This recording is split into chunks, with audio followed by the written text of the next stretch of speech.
The latest. Thank you for your love and support. I appreciate you all. Other people are busy discussing us.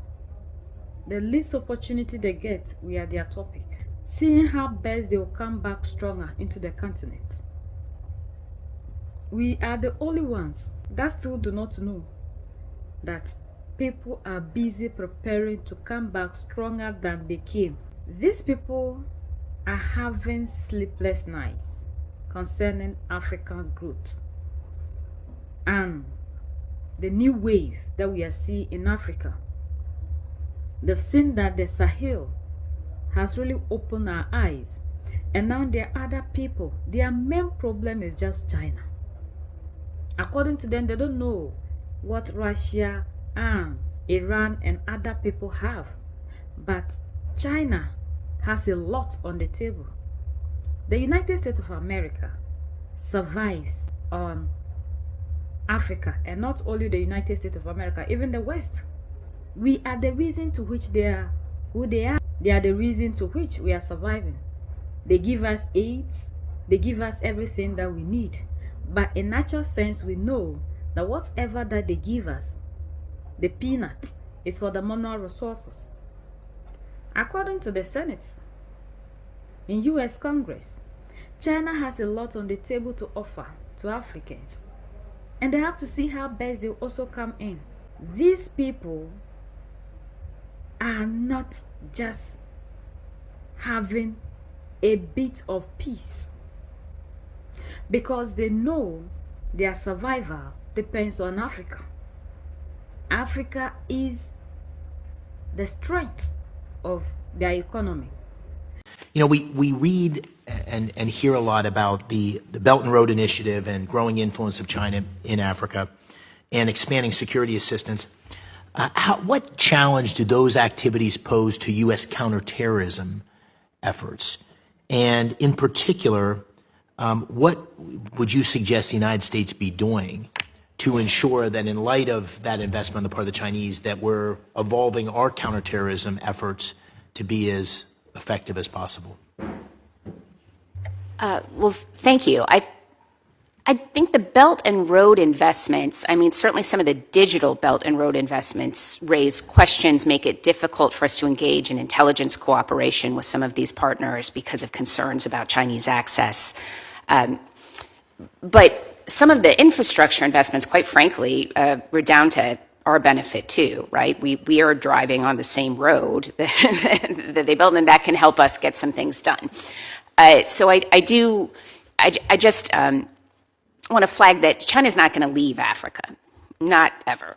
And so learning how to compete effectively will require recognition that African governments are not going to reject all Chinese investment in trade. It's their largest trading partner, et cetera. But on counterterrorism, I think that it's really about influence, trust, the kind of relationships with security establishments that enable meaningful cooperation in any security space. And China's working very hard on establishing those kinds of relationships. Again, I think that the U.S. potentially has an advantage if we can work more institutionally rather than personally because of churn and turnover. To the chairman's point, yeah. Mr. Chairman, I yield as well. I'll take it. Thank you so much. I have on this side, in order of appearance, Senator Rosen, Senator Van Hollen, Senator Booker. I know it seems like you were here, but they actually were here before you left and came back. So under the rules, sorry about that. Senator Rosen. Thank you, Chairman Risch, Ranking Member Shaheen. Thank you to the witnesses for your work and for your willingness to serve. I'm going to talk a little bit about Somalia. First, a lot of extremist problems there, because over the past year, ISIS Somalia has emerged as a key player in the Islamic State global financial and operational network. It's facilitating the movement of money, foreign fighters, and military trainers to Islamic State affiliates throughout Africa and beyond. ISIS Somalia just doesn't pose a threat to U.S. forces and our partners in the region.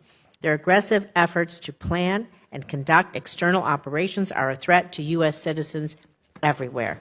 U.S. forces have taken action to degrade ISIS Somalia's capability, but there's more that must be done. So, Ambassador, during the last Trump administration, the president withdrew almost all the U.S. troops from Somalia. What would be the consequences of the administration doing that again now?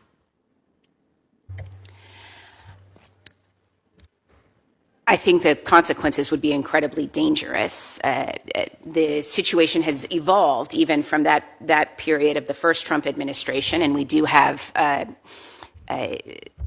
two different terrorist organizations that wish us harm and have a track record of being able to carry out attacks at some distance.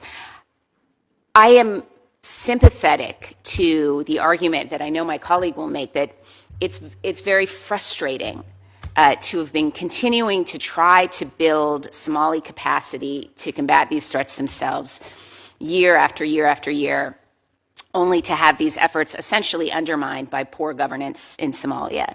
But the question is, what is the alternative? Being frustrated and sort of washing our hands of it doesn't address these very, very real threats. Let me ask you this then. Research has shown that violent extremism surges during humanitarian crises, and you talk about not good governance and those things. So how are the Islamic insurgents in Somalia taking advantage of these issues to recruit?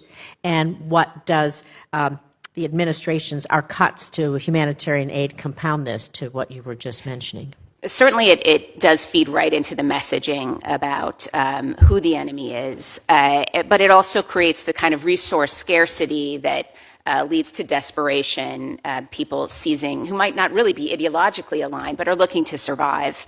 And so there's you have to sift through these groups in Somalia. Some of it is survival. Some of it is sort of hardcore believers. Some of it is Somali nationalism. But it's certainly not helping. It's hurting. We're now in the third year of a brutal civil war in Sudan. When Secretary Rubio was here for his confirmation hearing, he testified that helping resolve that conflict would be a top priority of the administration. Clearly, that has not happened. In fact, the cuts to U.S. humanitarian assistance have made a desperate situation in Sudan even worse. Ambassador Gavin, you wrote a piece for the Council for Foreign Relations, I think back in February, entitled The Abandonment of Sudan. Obviously, we need to look for ways to put pressure on some of the outside parties. I have proposed actually stopping U.S. military assistance to the UAE so long as it continues to support the murderous RSF. And I think I heard you say, Mr. Messervy, that the RSF could not continue its military operations without that outside help from the UAE. But if I could start with you, Ambassador Gavin, what should we do, and should we be using more of our leverage to put pressure on some of the outside parties that are fueling this murderous conflict, including the UAE support for the RSF? I think there's a few key issues here. One is that the Eritreans are still inside of Ethiopian territory in Western Tigray, in violation of the Pretoria Agreement, which is what ended the Tigray War, ostensibly. So there has to be a process for having them leave, but of course their presence is also tied into the internal divisions where the Amhara claim that area, the Tigrayans also claim it. It's a major flashpoint. So I think right now what the U.S. can do, and I believe what it did do along with other partner countries, was to unequivocally demonstrate to both sides that we are watching and that a conflict would be unacceptable. And then it should offer its good offices for either convening discussions or trying to mediate around some of these issues, but they are intensely difficult, and I'm not, frankly, terribly positive about the immediate prospects for resolving them. Thank you. Pastor Gavin. I would just quickly agree and add that mobilizing more of the AU member states to insist on actual implementation of the Pretoria Agreement would be a helpful focal point. This is something everybody's already agreed to, but it has not been fully implemented. It's in this strange limbo. And so I think that getting that kind of regional engagement would be helpful. Thank you both. Thank you, Senator Cruz. Thank you. Mr. Baserbi, as we've been discussing, I believe the Chinese Communist Party presents the most significant long-term strategic threat to the United States. I also believe that China is a global threat that has to be confronted globally, including in Africa. We have a vast range of interests in Africa and a complicated security architecture. Our interests there are counterterrorism, trade in critical mineral supply lines, global biosecurity, preventing illegal immigration that threatens allies in other parts of the world, blocking illicit finance of hostile actors, and even, importantly, space development. And across Africa, again and again, the Chinese have exploited local political, economic, and sometimes even cultural conditions to undermine American national security interests. The day will take control over everything that has to do with us. Their downfall has come.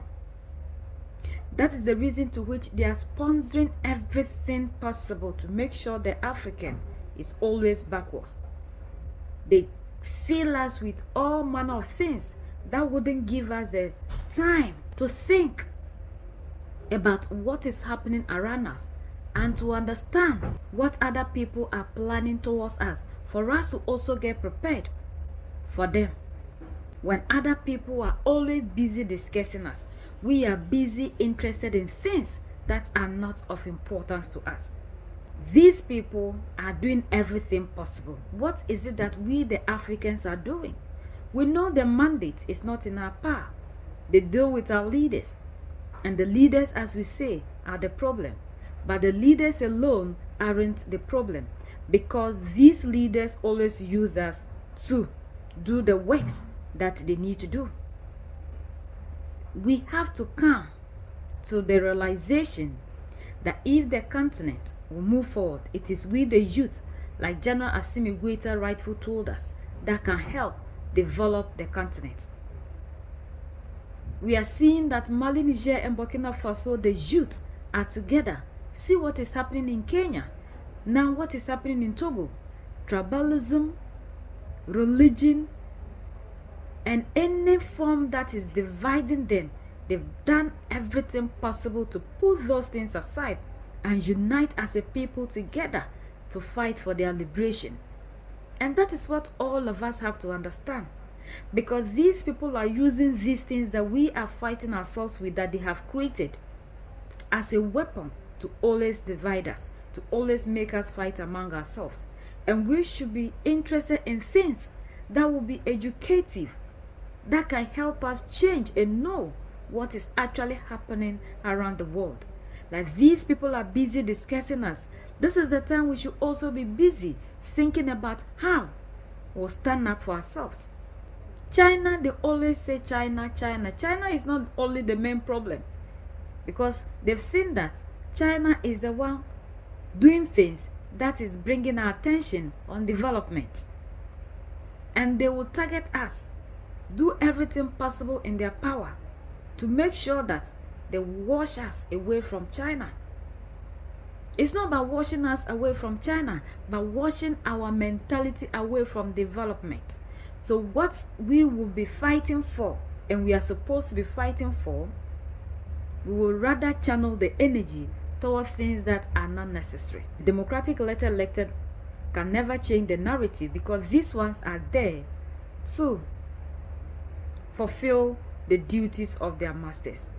It is we that have to unite as a people, because one can never do it. We all have to come together and fight collectively. We are one people, and that is the message that must sink in our heads. And that is the spirit that must burn in us.